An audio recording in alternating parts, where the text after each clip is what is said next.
You happy with the way everything went out? Yeah. Yes, yeah. Tony is a 12-year-old patient of mine. Wonderful child and family who came to see me in my Fredericksburg outreach clinic as a second opinion after an episode of syncope or passing out. And the concern was that he may have an abnormal heart rhythm that led to that passing out. Specifically something called heart block, where the top chamber does not talk to the bottom chamber electrically. 7 seconds without a beat is pretty long.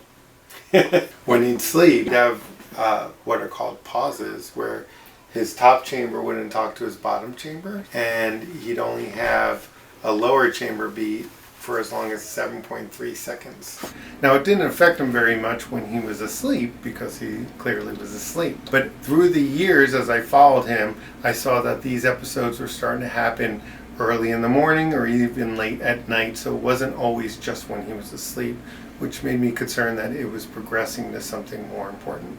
This is his heart. There's the spine in the back, and you can see this sits on this underneath the skin. It's a loop recorder, which is this. But this device is actually inside the heart. That's the leadless pacemaker. This case is unique specifically to the Children's Hospital of Richmond at VCU in that this is the first leadless pacemaker that's been placed in a young person in the area. This pacemaker placement was done in our electrophysiology lab, our EP lab, and so we were able to, through a large IV in the patient's vein in their leg, advance a catheter that has the device attached to the end and position it within his heart, assess that it is functioning appropriately and in a good spot, and then we can release it and allow it to do its job. About it, this actual size. There's no stitches, there's no cutting, there's no scars. The recovery period is so much faster than it is with a normal pacemaker or defibrillator. Normally it would sit underneath the collarbone here with leads coming out into the vein under the collarbone and down into the heart. The biggest issue with leads is when you have a malfunctioning pacemaker, it's almost always in the lead.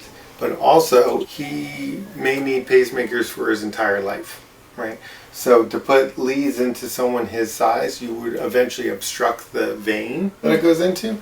So in 30, 40, 50 years, an adult cardiologist would be saying, I have nowhere to put these new leads. You having a good year at school? Yeah. Getting good grades?